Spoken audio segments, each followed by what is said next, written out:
परमपिता परमात्मा सर्व सृष्टि रचनहार कुल मालिक कबीर देव कबीर प्रभु अल्लाहु कबीर अल्लाहु अकबीर हक्का कबीर गॉड कबीर, ये वही परमेश्वर है जिसने सर्व ब्रह्मांडों की रचना की और जिसने सर्व जगत की उत्पत्ति की।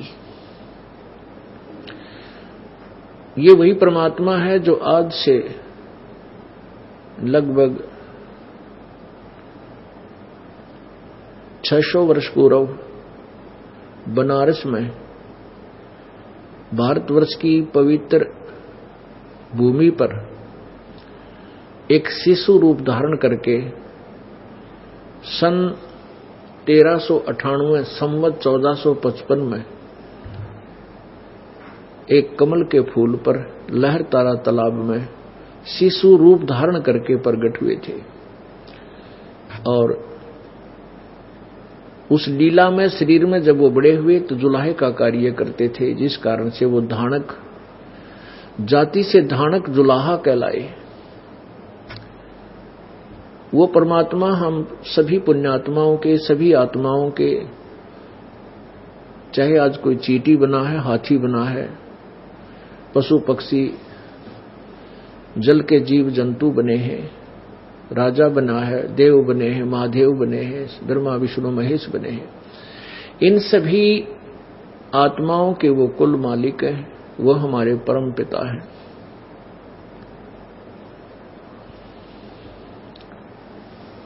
वो परमेश्वर हमें ये ज्ञान देना चाहते हैं यहां आकर के कि तुम यहां गलत स्थान पर फंसे हुए हो। ये काल भगवान की कैद है, जेल है, और तुम इसको जेल नहीं मान रहे हो। तुम इसको अपना निज स्थान मान करके यहीं पर आपसी द्वेष करके, एक दूसरे से झगड़ा आदि करके, और केवल यहां की भौतिक सुविधा को प्राप्त करने के लिए अपना जीवन व्यर्थ करके काल के इस कैद में ही, इस जाल में ही फंसे रह जाते हो। तुम यहां के रहने वाले नहीं हो, ये तुम्हारा ठीक ठिकाना नहीं है, वास्तविक स्थान नहीं है। आप सभी सतलोक से आए हो, और वो सतलोक वो सुख सागर है, वो सुख सागर है जहां कोई दुख नाम की चीज नहीं। समुद्र में जल के अतिरिक्त कोई भी वस्तु आपको दृष्टिगोचर नहीं होती। जहां देखे वहां जल ही जल, जल ही जल अथाह सागर। ऐसे ही उस परमेश्वर के सत्यलोक में जहां हम पहले रहते थे और जहां से हम अपनी गलती के कारण काल की कैद में फंस गए हैं, तो वहां कोई दुख नाम की चीज नहीं है। इसलिए उसको बेगमपुर भी कहते हैं, उसे सुख का सागर कहते हैं। वो सुख सागर की परिभाषा कैसे बताई जाती है कि उस लोक में जाने के बाद हम कितने सुखी हो जाएंगे। शंखों लहर मेहर की उपज, कहर नहीं जा कोई, दास गरीब अचल अविनाशी, सुख का सागर सोई। शंखों लहर मेहर की उपजे और कहर नहीं जा कोई। अपनात्मा कभी कभी किसी दिन विशेष को एक कुछ समय आत्मा में एक ऐसी हिलोर उठती है, ऐसे शुद्ध विचार उत्पन्न हो जाते हैं कि कोई भी हमें बुरा नजर नहीं आता, किसी के प्रति द्वेष नहीं होता, शत्रु के प्रति भी द्वेष नहीं रहता, सब अपने से लगते हैं। वो सब के ऊपर जो मेहर और फिर जो आत्मा को आनंद था उसमें, उसको मेहर की लहर कहते हैं। और वो अक्षीणिक होती है, कुछ सेकंड की होती है, फिर वो बनाए से भी नहीं बन पाती, कितनी चेष्टा कर ले। तो उसको उसके लिए बता, उसके बाद फिर उस मेहर की लहर के चले जाने के उपरांत वही कहर की लहर प्रारंभ हो जाती है। पता नहीं क्या क्या हमारे ऊपर टेंशन बनी हुई है, मानसिक परेशानियां, वो ऐसे कर देगा, मैं उसको ऐसे कर दूंगा, वो घाटा पड़ गया है, ऐसे हो गया वैसे हो गया, बच्चा फेल हो गया, लड़की ब्याही थी अनबन चल रही है, बटेऊ यानी दामाद शराब पीता है, बेटी को तंग करता है, यानी ना जाने कितने प्रकार के कैर इस आत्मा पर टूट जाते हैं। तो परमात्मा हमें ये बताना चाहते हैं कि तुम यहां काल के जाल में फंसे, अब इस कांटेदार झाड़ियां के जंगल में हम उलझ गए तो कांटे तो लगेंगे ही लगेंगे। ये स्थान है ही नहीं जिसको हम बगीचा मान कर आए थे। हाँ, जब हम उस बाग बगीचे में चले जाएंगे वहां कांटे नहीं, छाया, शीतल हवा, शीतल छाया, ठंडी हवा, खाने को फलदार वृक्ष वहां मिलेंगे उस बाग में जाने से। हम बाग के स्थान पर हम झाड़ीदार कांटेदार झाड़ियों में फंसे हुए हैं। हमारे परमात्मा हमें रास्ता दिखाने आए हैं कि तुम इस बबूल के बन से, इस किक्कर के बन से निकलकर बाग में चलो, वहां तुम्हें हर सुविधा होगी। तो क्या बताते हैं कि शंखों लहर मेहर की उपजे, आत्मा गद गद रहती है, कोई द्वेष नहीं, वहां कोई भाई बंटवारा नहीं, किसी चीज का अभाव नहीं, फिर राग ना द्वेष बने। अपने आत्माओं आप यहां आते हो इस सतलोक आश्रम बरवाला में, आप यहां एक दिन रुकते हो, 2 दिन रुकते हो, 4 दिन रुकते हो या 2 घंटे रुकते हो, आपको यहां किसी प्रकार का कोई किसी से द्वेष नहीं, ना किसी से राग बनता। क्यों नहीं बनता? क्योंकि यहां सबको समांतर वस्तु उपलब्ध है। एक जैसे मैट पर बैठना है, एक जैसा भोजन भंडारा सब बहन भाइयों को एक जैसा वितरित होता है, सबको एक जैसी सुविधाएं हैं और उपलब्ध हैं। तो यहाँ राग द्वेष किस लिए बनेगा? और यहाँ भी राग द्वेष बनाता है तो वो भक्त नहीं है, बालक बुद्धि है उसकी। तो ऐसे ही सतलोक में जाने के बाद किसी चीज की, आप यहाँ आगे आपने ना तो दाल लेने की चिंता, ना सब्जी के रेट पूछने की चिंता, ना दूध की, ना दही की, सारी चीज उपलब्ध आपको ऑलरेडी मिलती है। तो आप यहाँ एक रिहर्सल समझो उस परम पिता के सच्चे लोक की, ये एक सैंपल समझो, ये एक जो है देसी भाषा में नमूना है ये उसका। और वास्तविक वहां पर क्या सुख होगा? यहां तो गर्मी भी लग जाती है, चलो बेसिक पंखे वगैरह ला दें, कूलर भी प्रबंध कर दे, फिर भी गर्मी महसूस हो जाएगी, लेकिन वो आपसी जो राग द्वेष चिंता वो कति खत्म हो जाती है। और वहां सच्चे दरबार में जाने के बाद कोई किसी प्रकार का आपको मानसिक टेंशन नहीं रहता, कोई परेशानी नहीं रहती, किसी चीज का अभाव नहीं, सदा बाहर बाग है वहां पर। हम वहां पर साकार हैं, मनुष्य सदृश है, हमारा नूर का एक तत्व से बना हुआ शरीर है, हम कभी वृद्ध नहीं होते और जो हमारा वहां परिवार होगा कभी मृत्यु को प्राप्त नहीं होता। पुण्यात्माओं, हम यहाँ कितने दुखी हैं, किसी की टांग कट रही है, किसी की आंखें से नहीं दिखता, अंधा हो गया, किसी को कोई परेशानी, किसी को कोई परेशानी, और फिर भी यदि हम यहाँ मरे नहीं और हमारा परिवार ना मरे, हम इन कष्टों को फिर भी सहन कर ले, हम इसे ढीठ हो लिए, इन दुखों को हम सहन करने के आदी हो गए, ये दुख भी और फिर मृत्यु भी, या डबल दंड मिला, हमें डबल दंड मिल रहा है। तो पुण्यात्माओं, सतलोक में जाने के बाद हम ऐसे ही होंगे, यहां तो मृत्यु होगी ही होगी, ये तो डेफिनेट है, यहां तो आप रह नहीं सकते, चाहे यार कितने सतर्क रह लो और कितने यहां पर जो है ना चिपक लो इनका अपनी संपत्ति और संतान का, नहीं रह सकते। तो यहां से जाना है, तो जाना ही है तो क्यों ना ऐसे स्थान पर जाऊं, फिर कभी मृत्यु ना हो, दोबारा ये ब्रह्म मट्टी फेर ना हो, तो उसकी तैयारी भी कर लें। अपने संसारिक कार्य करते करते उस प्रभु को भी याद रखें। उसको कैसे याद रखना है, उसकी विधि क्या है, वो हमें प्रॉपरली नहीं मिली, वास्तविक नहीं मिली, जिस कारण से ऋषि मुनि महात्मा भक्तजन श्रद्धालु साधना भी करते रहे, अपने शरीर को समर्पण भी कर दिया, हजारों वर्ष बैठे रहे, दीमक चढ़ गई, लेकिन मालिक प्राप्ति के लिए उन्होंने प्रयत्न छोड़ा नहीं। लेकिन उनकी वे ऑफ वर्शिप, उनकी पूजा की विधि परमात्मा पाने की नहीं थी, क्योंकि वो शास्त्र विधि त्याग कर मनमाना आचरण था, जिससे कोई लाभ होने वाला नहीं था।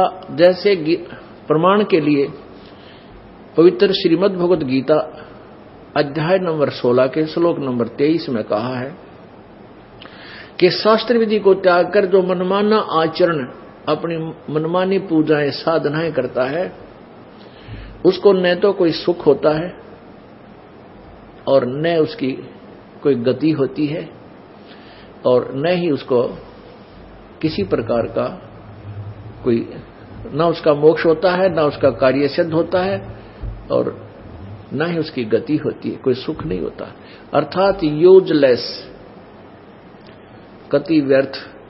तो उस साधना के करने का क्या लाभ जिस जो कति व्यर्थ है।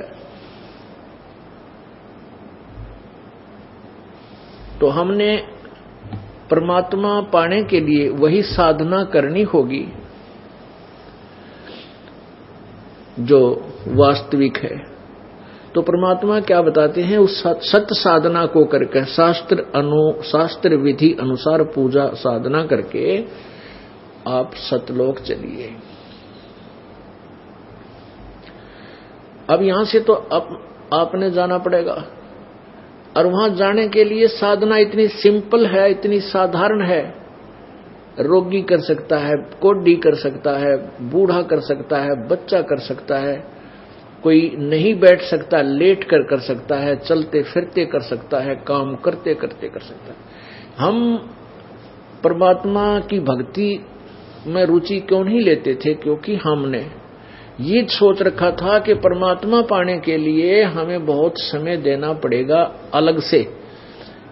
जैसे समाधिस्थ साधु संत फकीर महर्षि हमने देखे ऐसे करके साधना लगाए बैठे रहते हैं, समाधि लगाकर बैठे रहते हैं, घर त्याग जाते हैं, जंगल में चले जाते हैं, वन में चले जाते हैं, खड़े होकर तप करते हैं। कोई बर्फ में तप करता है, कोई जल में खड़ा होकर तप करता है, कोई धूने लगाकर चारों तरफ अग्नि जलाकर तप करता है। तो हम यूं सोचा करते भाई ये तपस्या, ये साधना भगवान पाने वाली हमसे नहीं बन सकती, हम गृहस्थी हैं, हम नहीं कर सकते, ये साधु संत फकीरों का ही काम होगा, ये करते रहेंगे। हम तो उनकी सेवा पानी कर देते थे। अब पता चला कि वो साधना तो करने की थी नहीं जो साधु संत करा करते। परमात्मा क्या बताते हैं, डिंब करें डूंगर चढ़े ये अंदर झीनी झूले, जग जाने बंदगी करें ये बोवें सूल बबूले। डूंगर डंब करें, दम्ब माने लोग दिखावा, ढोंग करते हैं, ये ऊंचे स्थान पर बैठ जाते हैं ताकि दूर तक मैं दिखाई दूं मैं क्या कर रहा हूं, ताकि मेरे से आकर्षित हो, मेरे पास आवे, मेरी महिमा बन जाए।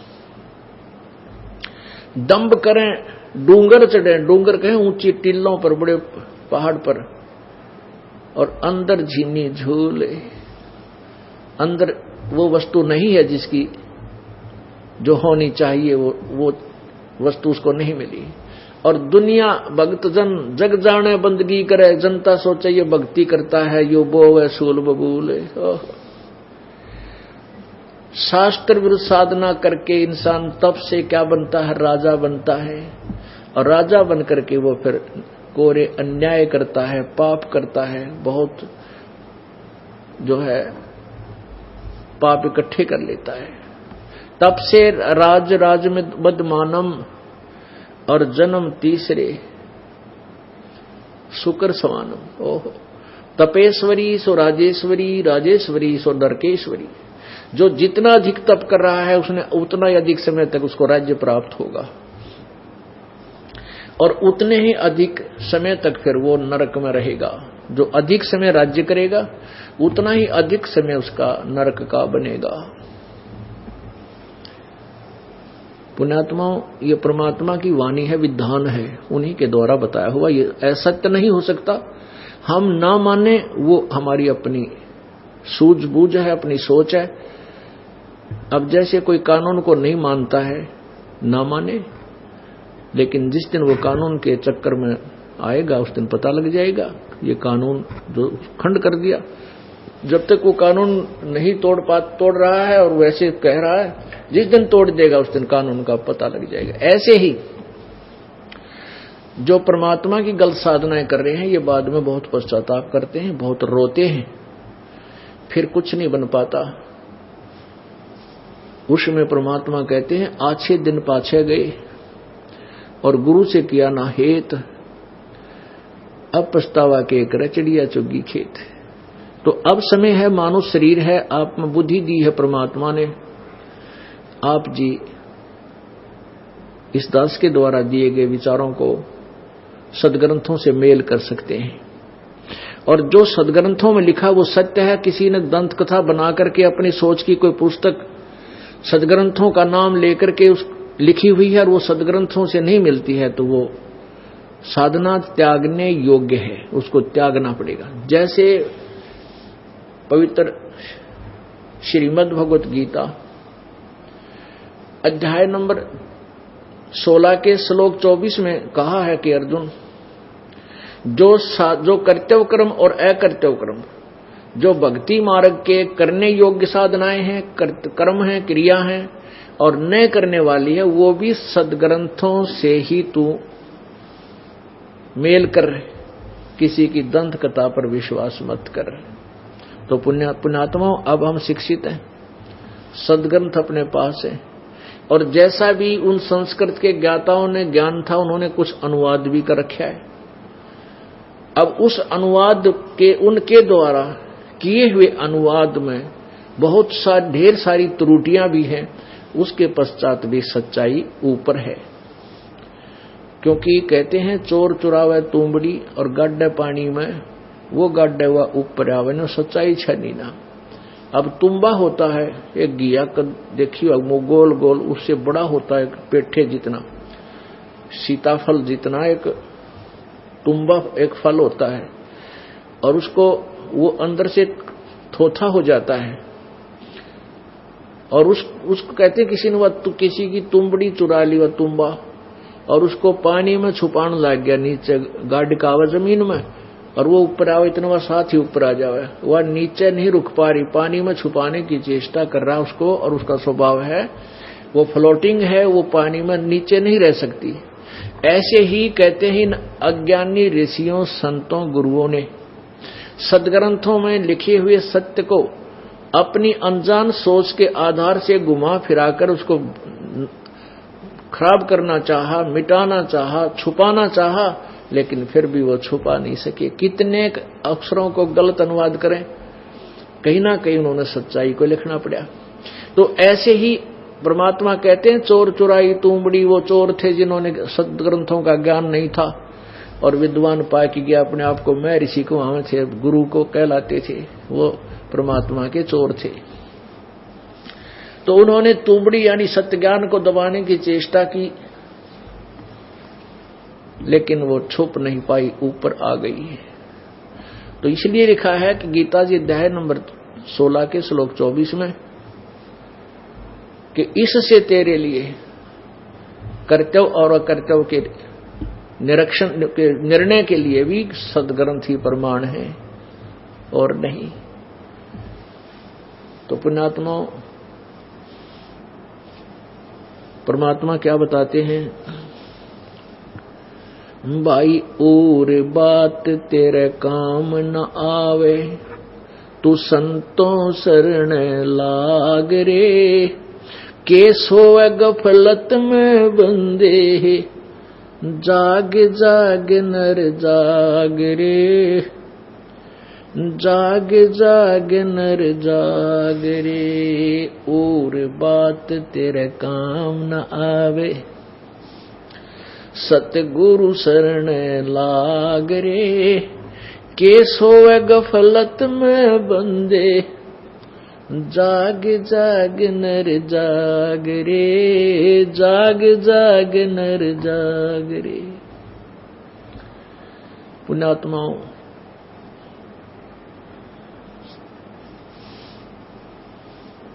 अब हमने जागना किस चीज से है?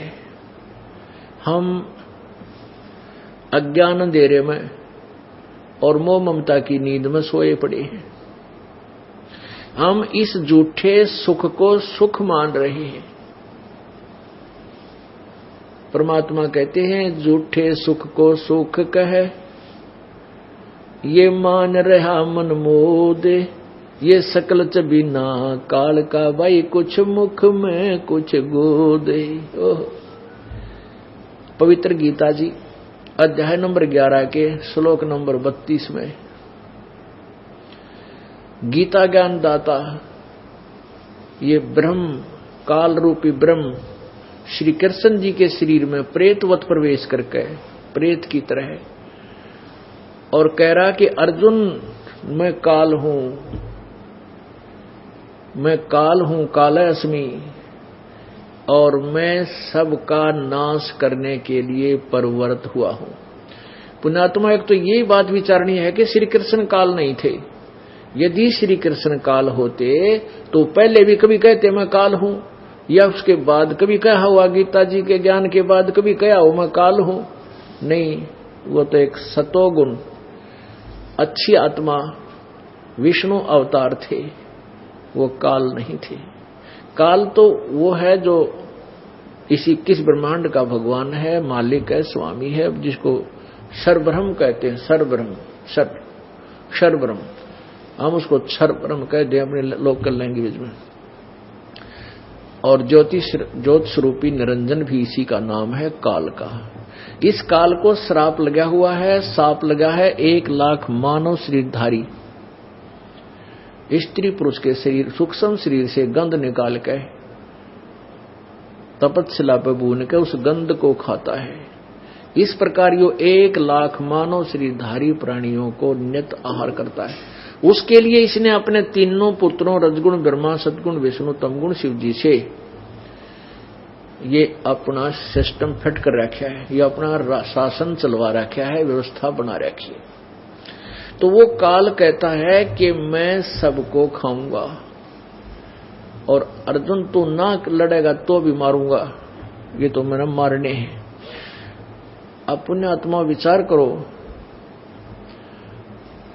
गीता जी अध्याय नंबर 11 के श्लोक 21 में अर्जुन कहता है, हे परमात्मा, आप तो इन ऋषियों को भी खा रहे हो, देवताओं को भी खा रहे हो, और आप ही के ये स्तुति कर रहे हैं, पवित्र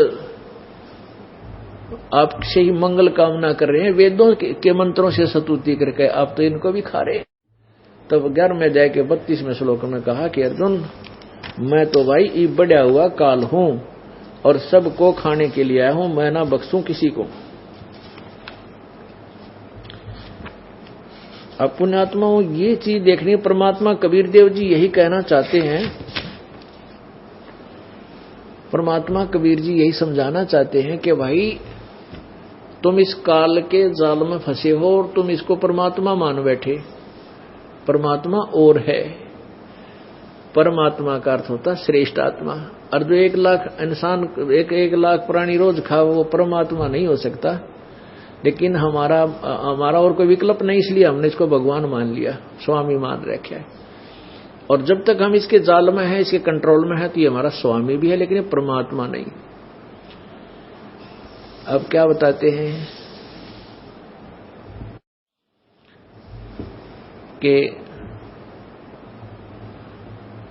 झूठे सुख को सुख है, ये मान रहा मनमोद, ये सकल चबीना काल का, कुछ मुख में कुछ कोद। इस परमात्मा के उस सूक्ष्म वेद का, सूक्ष्म वेद का, परमात्मा के सूक्ष्म वेद के एक सेंटेंस को, एक अमृतवाणी को, एक दोहे को क्लियर करने के लिए अब इतना बड़ा उदाहरण देना पड़ेगा कि शायद 2 घंटे में पूरा ना हो, और तभी ये तत्व ज्ञान स्पष्ट होगा। अब क्या बताया है कि जैसे गीता जी अध्याय नंबर 15 की और श्लोक नंबर 16 में कहा है कि इस संसार में 2 परमात्मा है, 2 प्रभु हैं, 2 पुरुष हैं, दो भगवान हैं, एक क्षर पुरुष और एक अक्षर पुरुष। और इन दोनों का तथा इनके अंतर्गत जितने प्राणी सबका स्थूल शरीर नाशवान है और जीवात्मा अमर सबकी होती है। आगे 17वें श्लोक में 15वें अध्याय गीता जी में कहा है कि उत्तम पुरुष तु अन्य और परमात्मा इति उदारते। वो उत्तम पुरुष जो श्रेष्ठ भगवान है वो तो कोई और है जिसे परमात्मा कहा जाता है, वास्तव में वो परमात्मा है। अब परमात्मा की डेफिनेशन, परमात्मा की भूमिका, परिभाषा आपके स्पष्ट की जा रही है, आपके समक्ष स्पष्ट की जा रही है कि परमात्मा किसे कहते हैं। परमात्मा इति उदारते, जिसे परमात्मा कहा जाता है। और ये लोकत्रयम् आविश्य विभर्ति अवैश्वर, जो तीनों लोकों में प्रवेश करके सबका धारण पोषण करता है, वो वास्तव में वो अविनाशी परमात्मा भगवान है, प्रभु है। सब भगवानों, ईश्वर माने भगवानों का, इन उसके जितने भी अंतर्गत, उसके जो अंतर्गत स्वामी आते हैं उन सबका मालिक है। अब गीता जी अध्याय नंबर 15 के श्लोक नंबर 16 और 17 में 3 परमात्मा प्रमाणित है, लेकिन उन दो को, सरपुरुष को और अक्षर पुरुष को, इनको परमात्मा नहीं कहा। अब 3 भगवान हैं, 3 स्वामी, 3 प्रभु हैं, लेकिन तीसरे को जो उत्तम पुरुष तो अन्य, जो ऊपर दो ऊपर वर्णित दोनों से अलग है, भिन्न है, वो कोई और है, वो परमात्मा, जिसे वो पुरुष यानी वो प्रभु और है जिसको परमात्मा कहा जाता है। अब परमात्मा किसे कहते हैं? अब यहां आना, अब जैसे कसाई बकरे पालता है, अब उसने बहुत बड़ा एक चरागाह बना रखी होती है अपने बकरे और बकरियों के लिए, और उन बकरे बकरियों को मेल फीमेल वहां रखता है जो अपने उन तीनों गुणों से प्रभावित होकर, जो श्री रजगुण ब्रह्मा जी से निकल रहा है और सतगुण विष्णु जी से और तमगुण शिव जी के आधार पर, वो सभी जीव वहां उन्हीं आधार से अपने संतान संपत्ति मोह ममता, बच्चों में एक ममता, एक दूसरे से राग द्वेष, खेचम खेचा, टकरम टकरा, वो तमोगुण से, तो वो उस सब उसके अंदर ऐसे रहते हैं। और वो कसाई जो है उनसे ही संतान उत्पत्ति करवाता है, और उनके लिए वहां बहुत अच्छी चरागाह बना रखी है, घास बढ़िया चारा डालता है, एक छोटा सा तालाब बना रखा होता है जहां वो जलपान करते हैं, और उनके पानी पीने की व्यवस्था होती है। तो वो बकरे और बकरियां उस कसाई को इन सुविधाओं के उपलब्ध कराने के कारण अपना मालिक मान रहे हैं, अपना भगवान मान रहे हैं। और वो जब आते हैं, वो कसाई वहां आता है बकरों में, तो बकरे उसके पास पहुंच जाते हैं, प्यार देना चाहते हैं, उसे ऐसे ऊपर ने पैर करके उसे अपना जो ना प्यार जताते हैं। और वो ऐसे हाथ लगाकर देखता है, वो बकरे सोचे वो तुम्हें प्यार करता है, और वो चाटते हैं उसके हाथ को प्यार से। और वो कसाई देख रहा है यो कितने किलो का हो गया, वो ये देखता है यो मांस कितना हो गया, इसमें कितने का बिकेगा। अब पुण्यात्मा, यहां ये काल जो है, ये ब्रह्म क्षर पुरुष, ये इसका प्रथम रूप तो पुरुष जैसा है, जो भगवान के सा दिखे, परमात्मा नजर आवे, लेकिन इसका परम रूप काल है। अब परम रूप काल क्यों है? वह सही असली काल, और परम माने श्रेष्ठ रूप था, इसका काल है, सबको खाता, किसी को नहीं बख्शता।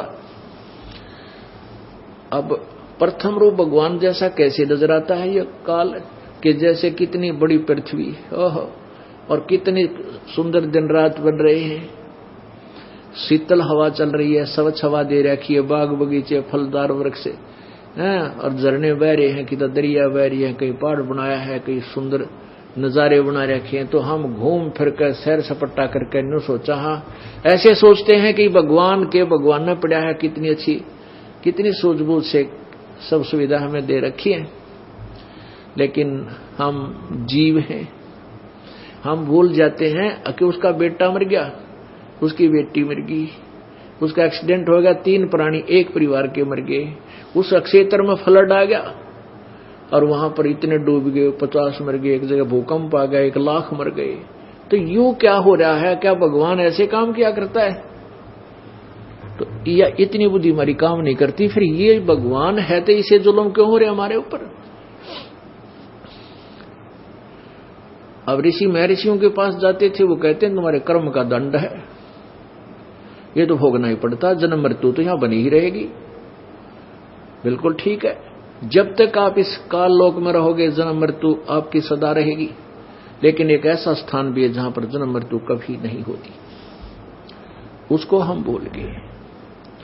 अब जैसे पवित्र विष्णु पुराण में आप देखिएगा,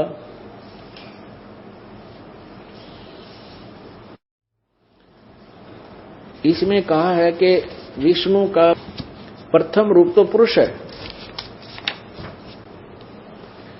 अब देखिएगा पवित्र विष्णु पुराण क्लियर करेगी कि भगवान विष्णु जो है इसका यानी महाविष्णु, इसको ये ऋषि जन पाराशर जी जो इसके विष्णु पुराण के वक्ता हैं, ये तत्व ज्ञान से अपरिचित होने के कारण विष्णु कभी तो उस काल को महाविष्णु बोल रहे हैं, कहीं विष्णु बोल रहे हैं, कहीं काल बोल रहे हैं, कहीं परब्रह्म बोल रहे हैं और कहीं ब्रह्म बोल रहे हैं। कहते हैं सतगुरु बिन काहुन पाया ज्ञाना, जो थो था बुस छड़े मूड किसाना। गुरु बिन वेद पढ़े जो प्राणी, समझे न सार रहे अज्ञानी। सतगुरु के बिना जो वेदों को पढ़ते हैं वो सार नहीं समझ सके, अज्ञानी रह गए। और सतगुरु के बिना जो किसी को भी तत्व ज्ञान नहीं मिला, क्योंकि तत्व ज्ञान के अभाव से वो ऐसे थे जैसे कोई धान निकालने के बाद उसका भूस रह जाता है, और उस भूस को जैसे धान निकालते हैं, धान को कैसे निकालते हैं कि उसके पौधे को पकड़ कर एक बंडल सा बना कर पूड़ी सी, और उसको ऐसे झाड़ते हैं, मारते हैं, कूटते हैं, तो उसमें से धान जो निकल जाते हैं वो भूस अलग हो जाता है, धान किसान उठाकर ले जाता है। और कोई जिसे ने भांग भूंग पी रखी और वो नकल करे उस फिर भूस धान निकाले हुए भूस को, थोथे भूस को, और ऐसे ही प्रयत्न कर रहा है, वही क्रिया कर रहा है, तो वो अज्ञानी है।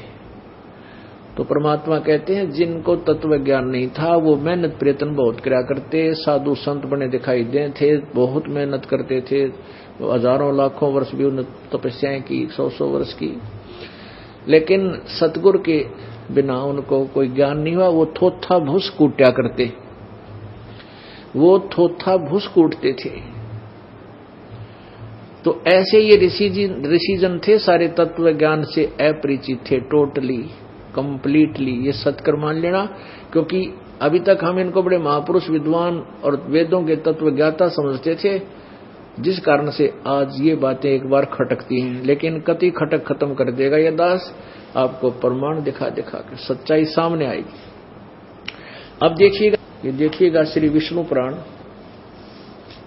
गीता प्रेस गोरखपुर से प्रकाशित है। इसके कौन है प्रकाशक ये भी दिखाते हैं।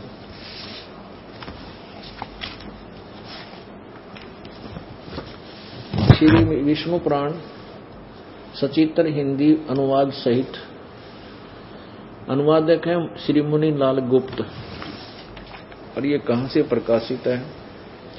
प्रकाशक एवं मुद्रक है गीता प्रेस गोरखपुर, गोविंद भवन कार्यालय कोलकाता का संस्थान। इसके अध्याय नंबर 2 प्रथम अंश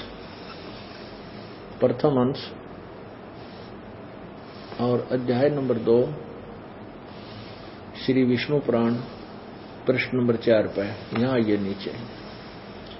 अब पाराशर जी कह रहे हैं कि हे द्विज, किसी को ज्ञान देते हुए, परब्रह्म का प्रथम रूप पुरुष है, अव्यक्त और व्यक्त उसके अन्य रूप हैं, तथा काल उसका परम रूप है। ये परब्रह्म का प्रथम रूप। ये परब्रह्म किसे कहते हैं? ये काल को न समझ करके इसको कहीं ब्रह्म कहते हैं, कहीं परब्रह्म कहते हैं, कहीं विष्णु कहते हैं, कहीं महाविष्णु कहते हैं। अब ये समझिए कि हे द्विज, परब्रह्म का प्रथम रूप पुरुष यानी भगवान जैसा है, अव्यक्त और व्यक्त उसके अन्य रूप है, तथा काल उसका परम रूप है। असली तो काल रूप है और श्रेष्ठ रूप तो उसका काल है। और ये फिर देखिए 5 पृष्ठ पे, हे मैत्रेय, प्रलय काल में प्रधान यानी प्रकृति को प्रधान भी कहते हैं। ये गीता में काम आओगा 4थे अध्याय के 14वें अध्याय में 3, 4, 5 श्लोक में, कि प्रधान यानी प्रकृति दुर्गा के साम्य अवस्था में स्थित हो जाने से, यानी ये दुर्गा काल से अलग हो जाती है, उसमें ये भिन्न भिन्न रहते हैं। यानी पुरुष के प्रकृति से पृथक हो जाने से पर विष्णु भगवान का काल रूप परिवर्त होता है। इसे सिद्ध है कि ये विष्णु भी उस काल को ही कहते हैं और ये उनको उन परब्रह्म परमात्मा भी उसी को, ये नीचे भी है उन मन परमात्मा सूर्य भूतेश्वर, पता नहीं के लिख रखे, आगे देखो। और यहां पर देखिएगा उसी का अर्थ प्रकरण है, हे द्विज, परब्रह्म का प्रथम रूप पुरुष है, अव्यक्त और व्यक्त उसके अन्य रूप हैं, तथा काल उसका परम रूप है। तो ये गीता ज्ञान कौन दे रहा था? ये काल दे रहा था, महाविष्णु भी इसी को कहते हैं, और ब्रह्मा का भी रूप यही धारण कर लेता है, और कभी कहीं महाशिव कहलाता है। ये सदा शिव भी ये काल ही कहलाता है। अब जो प्रसंग चल रहा है कि ये काल, यहां जो सुविधाएं हम देखते हैं, इससे तो लगता है कि ये भगवान न पड़ा है, यानी बहुत ही अच्छा भगवान स्वामी हमारा, लेकिन इसका परम रूप तो काल है। वास्तव में इसने अपने स्वार्थवश, अपने पेट उदर पूर्ति के लिए हमें यहां पर भ्रमित करके रखा हुआ है, और सभी प्राणियों को मिसगाइड करके रखना इसकी मजबूरी होगी। सभी प्राणियों को, सभी जीवों को यहां वास्तविकता से अपरिचित रख के अपने जाल में फंसाना इसकी मजबूरी है, क्योंकि इसको श्राप लगा हुआ 1 लाख मानव श्रीधारी नित आहार कर प्राणियों को निताहार करने। तो पुण्यात्माओं, जो प्रसंग चल रहा था कि झूठे सुख को सुख कहे, ये मान रया मन मोदे, ये सकल चबीना काल का, कुछ मुख में कुछ गोदे। अब गीता जी अध्याय नंबर 15 के श्लोक नंबर 16 और 17 में स्पष्ट हो गया कि क्षर पुरुष तो यू काल है, अक्षर पुरुष ये परब्रह्म है, और ये काल ब्रह्म जो है ये किस ब्रह्मांड का मालिक है, और ये अक्षर पुरुष अर्थात परब्रह्म ये 7 संख ब्रह्मांड का स्वामी है। और ये तीसरे नंबर का जो उत्तम पुरुष है तो अन्य परमात्मा इति उदाहरते, उत्तम पुरुष वास्तव श्रेष्ठ भगवान तो कोई और ही है, जो परमात्मा कहलाता है। परमात्मा की परिभाषा आपके समक्ष रखी है कि वो परमात्मा है। कहां कैसा है? शंखों लहर मेहर की उपजे कहर नहीं जा कोई, दास गरीब अचल अविनाशी सुख का सागर सोई। जहां शंखों लहर मेहर की उपजे, कोई दुख नहीं, कोई कष्ट नहीं किसी प्रकार का, वो है वास्तव में परमात्मा, वो भगवान है जो तीनों लोकों में प्रवेश करके सबका धारण पोषण करता है। वो मूल जड़, पूरे संसार की जो जड़ है, मुख्य भगवान समझो, वो परम परमात्मा, वो उत्तम पुरुष, वही सबका पालन पोषण कर रहा है, सबको वही दे रहा है। वो कौन है? वो 15वें अध्याय के प्रथम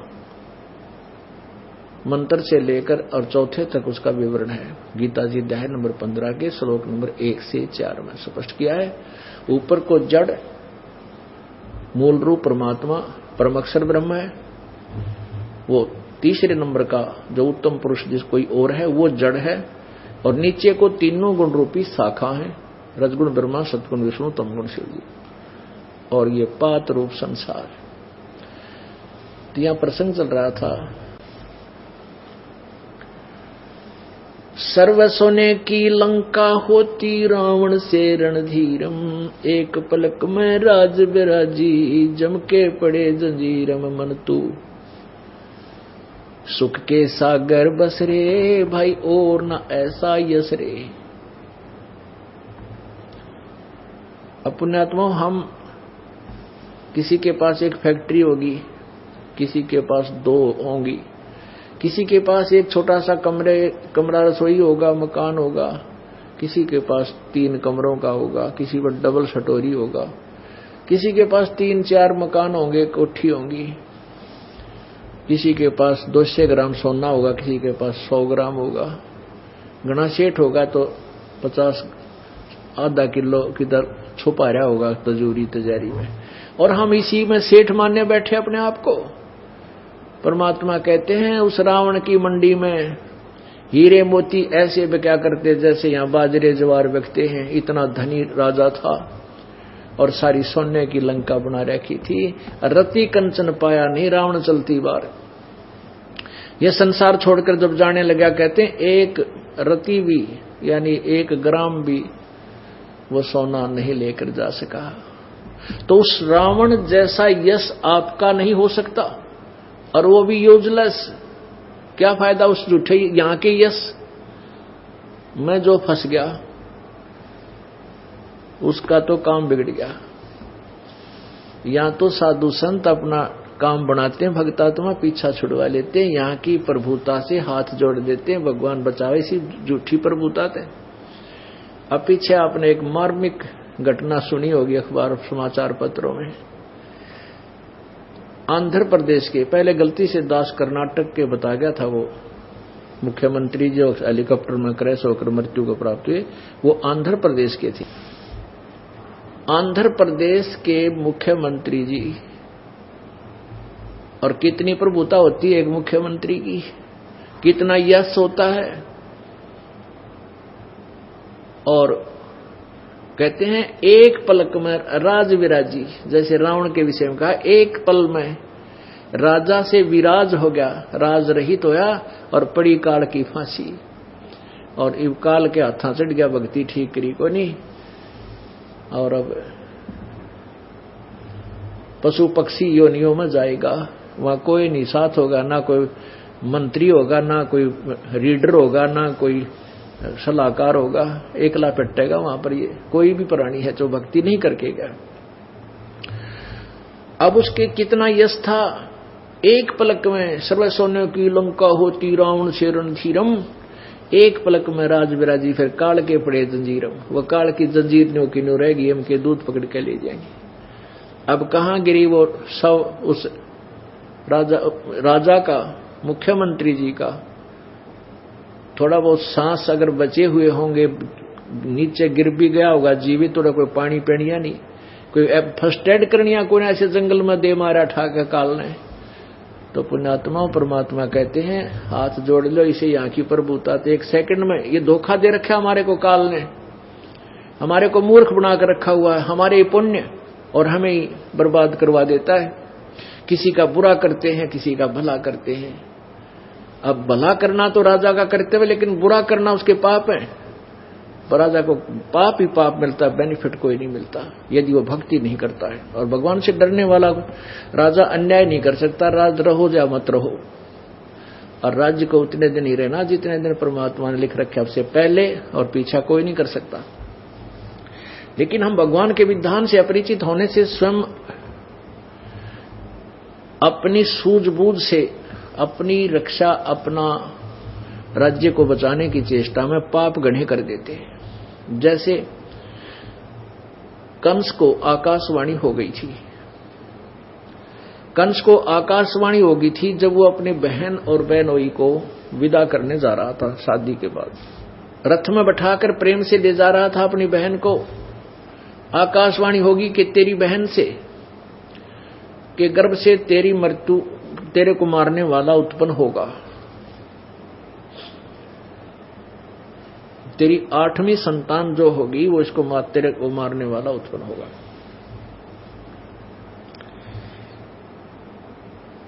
अब उसी समय वही रथ रोक दिया और तलवार निकाल ली। बहन और दामाद को दोनों को बहन और बहनोई को दोनों को मारने को तैयार हो गया। तब उन्होंने हाथ पैर जोड़ दिए कि आप बहन को मत मार, पाप लगेगा। हमें क्यों मार रहा है? आप हमें अपनी कैद में डाल लो, हमें मारो मत। तो इस बात पर उसका सलाह हुई। इस बात के ऊपर उनका फैसला हुआ कि जितनी भी संतान हमारी होगी उनको तू मार देना, हमें ना मारे। दे हमें जीव कितना प्यारा है अपना, अपनी जान हमें कितनी प्रिय है कि हमने अपनी संतान को भी उसको देना मंजूर कर दिया कि हमें ना मारना, हमें छोड़ दे। अब वो होना ही था ऐसा। तो उसने कंस ने दोनों अपने बहन और बहनोई को अपनी कैद में कारागार में डाल दिया और जो भी पुत्र या पुत्री हुई उसी को काट दिया, मार डाला। इसलिए कि अपना जीवन रक्षा के लिए, अपने राज्य को बचाए रखने के लिए। उसको कोई समझाने वाला होता कि कंस मृत्यु तो तेरी होगी, कोई संत होता और उसको मुंह तोड़ के कह देता कंस तेरी मृत्यु होगी, और भगवान की आकाशवाणी को तू श्रेष्ठ सत्य मान रहा है कि 8वीं संतान से तेरी मृत्यु होगी, तो उसको तू कैसे टाल सकता है? क्या तू भगवान से बड़ा है? या तो इस आकाशवाणी को सत्य मत मानने जान दे तेरी बहन को। अगर सत्य मान रहा तेरी मृत्यु होगी होगी, और ये पाप इकट्ठे मत कर रहे। अब बुद्धि देखो कि कैसे बिक जाती है। राजा कितना अहंकारी अभिमानी बन जाता है, मैं ये कर दूंगा, मैं ये कर दूंगा, मैं ऐसा प्रबंध कर दूंगा। ना, यह भूल है प्यारे तेरी। जिस दिन कालबली का चक्कर चलेगा तू तो क्या, तेरे फरिश्ते भी नहीं जान सकते तू कहां मरेगा और कैसे मरेगा। अब उसने अपने राज्य को, अपने जीवन को बचाए रखने के लिए बहन के सारे पुत्र व पुत्रियां मारी। और लास्ट में जब श्री कृष्ण जी को का जन्म हुआ, उनको ये नंद के वहां से एक लड़की उत्पन्न हुई। इस लड़की को वहां ले आए कैद में, और वहां से वहां ले गए। प्रभु की लीला, सब ताले तूले खुल गया पे। और फिर वो कन्या जब कंस ने मारी, धरती पर पटकी तो वो आकाश में उड़ गई। जाते समय कहा कि अर्जुन कहा कि कंस तेरे मारने वाला उत्पन्न हो चुका है, एक और इंजेक्शन ला दिया कार्डनोस के। उसने कंस ने क्या किया? आसपास के नवजात शिशुओं को कत्ल करवा दिया कि ना जाने कित पैदा हो गया होगा। आसपास के बेटे और बेटियों को, लड़कियों को जो 2-4 साल 5-4 वर्ष के थे, उनको कत्लेआम करवा डाला। कितना पाप इकट्ठा कर लिया, और अंत में मर कर रहा और राज रहा नहीं। और 15, 20, 30 वर्ष तक उसने खूब ठाठ राज भी किया, लेकिन उस राज के दौरान कितना पाप कर लिया। अब वो कंस जाने, उसकी जान जाने, का नरक में ठोकरा क्या होगा। तो यहां परमात्मा हमें याद दिलाते हैं कि ये झूठा यश है यहाँ का। अब प्रसंग था जैसे वो प्यारी आत्मा मुख्यमंत्री जी हेलीकॉप्टर में जा रहे थे, और पता नहीं कि प्रत्येक के अंदर उमंग है, ये ऐसे करूंगा, उसको किसी को फांसी दूंगा, किसी को अच्छा दूंगा, किसी को लाभ दूंगा, वहां ऐसा कर दूंगा। और 1 सेकंड में अब क्या कर देगा, सारा हाहाकार मच गई। तो ये जीव काल के हाथों जब तक चढ़ा रहेगा, ये ऐसे धोखे में रखेगा। हमारा ही पुण्य, हम अपने ही पुण्य से प्राप्त करते हैं उच्च पद, राजपद या कोई सुख संपत्ति, और हम भगवान भूल जाते हैं। हम परमात्मा को भूल कर एक दूसरे के ऊपर आश्रित हो जाते हैं। इस मंत्री ने मुझे ऐसा दे दिया, इस मुख्यमंत्री ने मुझे ऐसा लाभ दे दिया। नहीं, तेरी किस्मत बिना कोई कलम नहीं चला सकता है, गारंटी देते हैं। कोई नहीं दे सकता, भगवान दे सकता है। तेरी किस्मत में नहीं है तो जो राजा को भी देता है।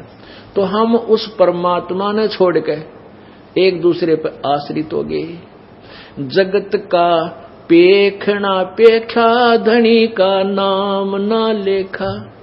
जगत का पेखना पेखा, धनी का नाम न लेखा। हमने एक दूसरे के आश्रित हो गए, इसने मुझे ऐसा दे दिया, उसने ऐसे कर दिया, उसने मुझे ऐसा राहत दे दिया। अरे देने और दिलवाने वाला वो ही परमात्मा एक ही है जिसको तू भूल चुका है। जगत का पेखना पेखा, धनी का नाम ना लेखा, जो तुम्हारा सब कुछ करा उसे तू भूल बैठे, उसका कितना जिक्र भी नहीं है।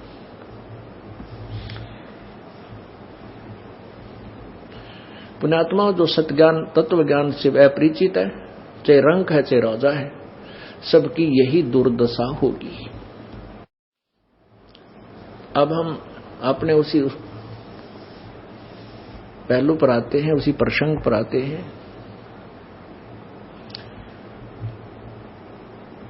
कि और बात तेरे काम न आवे, सतगुरु शरण लाग रे, के सोवे गफलत में बंदे, जाग जाग नर जाग रे, जाग जाग नर जाग रे।